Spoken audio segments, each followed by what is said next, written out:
Hello बच्चों, आज हम लोग अपने सोशल साइंस सब्जेक्ट के अंतर्गत इकोनॉमिक्स के chapter the story of village Palampur का अध्ययन करेंगे। इसमें हमने देखा था कि पालमपुर विलेज एक इमेजिनरी विलेज है जहाँ का मुख्य जो उद्देश्य है वो फार्मिंग है। यहाँ के लोग अधिकतर लोग फार्मिंग पे डिपेंड हैं। भारत अभी भी गांव का देश कहा जाता है और गांव में जो लोगों का मेन ऑक्यूपेशन होता है वो फार्मिंग होती है। तो हमने देखा पालमपुर विलेज एक अच्छी तरह से अपने नियर बाई टाउन और जो नियर बाई विलेज है उससे रोड से कनेक्टेड है। वहाँ ट्रांसपोर्टेशन के अच्छे साधन हैं और वहाँ पर प्राइमरी हेल्थ केयर सेंटर है और एक डिस्पेंसरी है जहाँ पे लोगों का इलाज किया जाता है। इसके साथ ही साथ वहाँ पर विलेज पालमपुर में 2 स्कूल हैं जहाँ पर बच्चों का एजुकेशन प्रोवाइड करवाया जाता है। तो अब हम देखेंगे पालमपुर के फार्मिंग के बारे में, इस गांव की फार्मिंग कैसे होती है। तो इसमें हम देखते हैं कि land is fixed. Palampur village में जो एग्रीकल्चरल लैंड है वो फिक्स है। Farming is main activity in Palampur. Palampur village में फार्मिंग मेन एक्टिविटी है। वहाँ के लोगों का मेन जो काम है, आजीविका का साधन है, वो खेती पर निर्भर है। 75% of people working in field and farmers. यहाँ पर 75% से अधिक लोग 75% लोग खेती पर डिपेंड हैं, या तो वो फार्मर हैं या फिर वर्कर हैं। पर there is constant rise in population so the waste land are converted to cultivated land। लेकिन यहाँ पर हम देखते हैं पॉपुलेशन के बढ़ने के कारण जो वेस्ट लैंड थे, जो खराब पड़ती भूमि थी, उसको एग्रीकल्चरल लैंड में कन्वर्ट कर लिया गया है। Now there exist no land to convert to cultivatable land. तो इसलिए इस समय यहाँ पर कोई भी वेस्ट लैंड नहीं है जिसे हम भविष्य में एग्रीकल्चरल लैंड के रूप में डेवलप कर सकें। अगला टॉपिक देखते हैं, is there any way to grow more crops on same field. तो यहाँ पर हमने देखा कि यहाँ के लोग जो हैं वो मेन रूप से एग्रीकल्चर पर डिपेंड हैं, लेकिन वहाँ पर एग्रीकल्चरल लैंड को बढ़ाया नहीं जा सकता है। तो क्या दूसरा तरीका है कि सेम पीस ऑफ लैंड पे हम प्रोडक्शन अधिक ले सकें? तो yes, if we use modern inputs like HYV seeds, fertiliser, modern farm machinery, pesticides, irrigating using modern facility by using canal, pump sets, electricity, dam. तो इन सब का यूज करके हम सेम पीस ऑफ लैंड पे अधिक एग्रीकल्चर प्रोडक्ट ले सकते हैं। HYV seeds means high yield varieties seed. ये ऐसी उच्च परिवर्धित जो होती हैं क्वालिटी की सीड्स होती हैं जिसको हम यूज करते हैं, जिसमें वैज्ञानिक तरीके से इसको संशोधित किया जाता है प्रयोगशालाओं में, जिससे इसमें रोगों लड़ने की क्षमता अधिक होती है, इसमें रोग प्रतिरोधक क्षमता अधिक होती है और इसमें प्रोडक्शन अधिक होता है। दूसरा फर्टिलाइजर्स का प्रयोग हम फर्टिलिटी जो होती है अपने उर्वरक उसकी मिट्टी की, उसको बढ़ाने के लिए प्रयोग करते हैं, जिससे हम अधिक प्रोडक्शन ले सकते हैं।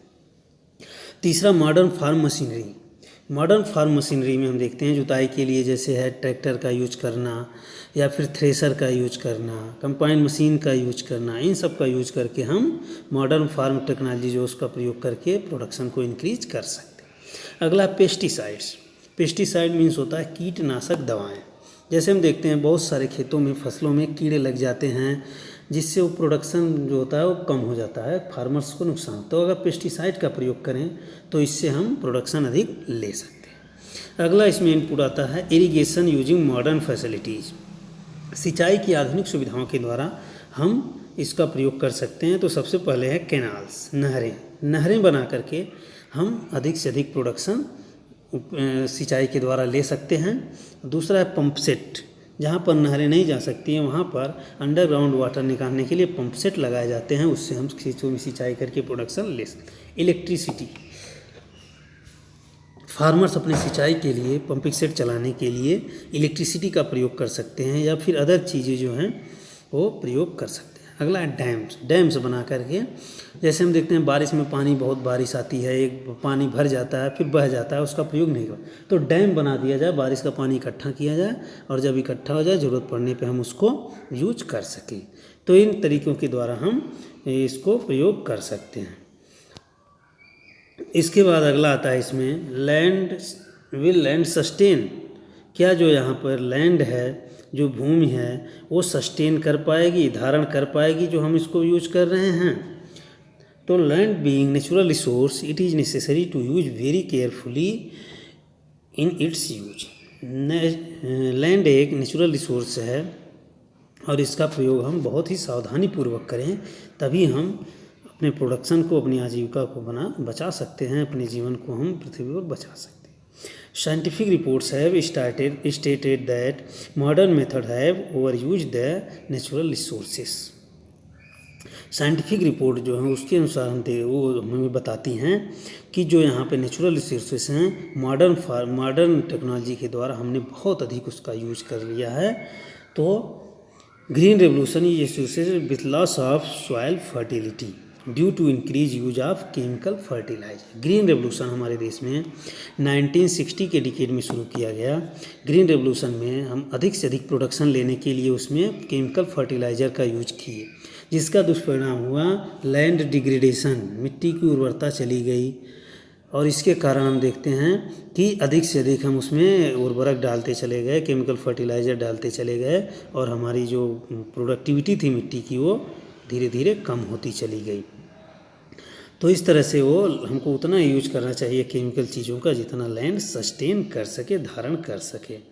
तो how is land distributed, Palampur village में लैंड का डिस्ट्रीब्यूशन कैसे है, किस तरह से है, उसके बारे में हम देखेंगे। तो in Palampur for instance the land is distributed on third of 450 families are landless. Example 150 family, यानी यहाँ पर 150 फैमिली जो हैं, 450 में से 1/3 वो लैंडलेस हैं, उनके पास कोई लैंड नहीं है, वो मजदूरों के रूप में दूसरे के खेतों में काम करते हैं। Of remaining families who own land, 240 families cultivates less than 2 hectares of land which does not give much profit। जो इसमें से जैसे 450 में से 150 तो लैंडलेस हो गए, बचे 300 फैमिलीज में से 240 फैमिलीज हैं, उनके पास 2 हेक्टेयर से कम लैंड है, इसलिए उनको प्रॉफिट नहीं हो पाता है। तो यहाँ पर हेक्टेयर है, हेक्टेयर एक लैंड माप की इकाई है जिसमें 100 मीटर लंबा 100 मीटर चौड़ा जो एरिया होगा उसको हम 1 हेक्टेयर कहते हैं। इसके बाद remaining 60 families occupy large area above 10 hectares of land which cranes them so much profit. इसमें हम देखते हैं कि 60 जो फैमिलीज बच रहे हैं उनके पास बड़े बड़े लैंड हैं, उनके पास 10 हेक्टेयर से अधिक लैंड है, जिससे प्रोडक्शन करके अधिक से अधिक उत्पाद ले सकते हैं, लेते हैं। इसके बाद who will provide the labour. हम जानते हैं कि प्रोडक्शन के लिए 4 चीज़ें, हमको किसी भी गुड्स या सर्विस का प्रोडक्शन करना है तो हमको 4 चीज़ों की आवश्यकता पड़ती है, land, labour, physical capital and human capital. तो लैंड हमारे पास है तो लेबर की हमको ज़रूरत होती है, दूसरा जो आवश्यकता है। After land labour is next most necessary factor in agriculture. Agriculture में ये सबसे इम्पॉर्टेंट है लेबर, लैंड के बाद। Small farmers along their family cultivate their own land own field दस कटिंग कॉस्ट ऑफ लेबर। जो छोटे फार्मर्स हैं वो अपने फैमिली के साथ ही फील्ड में कल्टीवेशन का काम करते हैं, जिससे उनको लेबर चार्ज नहीं देना पड़ता। Medium and large farmers hire farm labours to work on their field. Medium और लार्ज फार्मर जो हैं वो दूसरे अपने फील्ड में काम करने के लिए दूसरे लोगों को हायर करते हैं, यानी किराए पे उनको लेते हैं, उनसे मजदूरों के रूप में अपने पास रखते हैं। Farm labours come from landless farmers और farmers cultivated small field. Farm labours के रूप में वही लोग काम करते हैं जिनके पास बहुत कम लैंड है या फिर जो लैंडलेस हैं। तो इस तरह से ये फार्मिंग लेबर की आपूर्ति यहाँ पर होती है। The capital needed in farming. तीसरा, इसमें कैपिटल की आवश्यकता होती है, पूंजी की आवश्यकता होती है एग्रीकल्चर में। तो उसके लिए हम देखते हैं most small farmers have to borrow money to arrange the capital.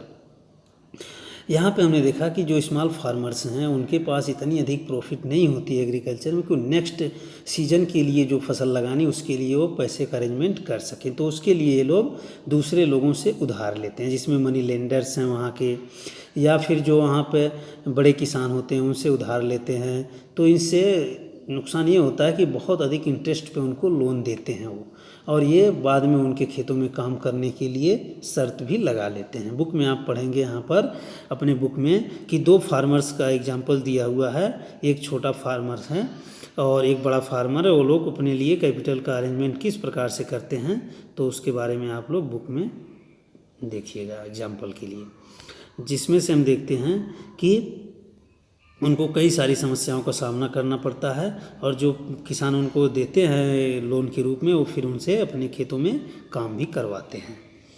दूसरा हम देखते हैं, in contrast of to the small farmers the medium and large farmers have their own saving from farming. जो बड़े फार्मर हैं, मीडियम फार्मर हैं, उनके पास अपने फार्मिंग से इतनी इनकम हो जाती है कि वो लोग नेक्स्ट जो उनका क्रॉप सीजन होगा उसके लिए कैपिटल का अरेंजमेंट कर सकें।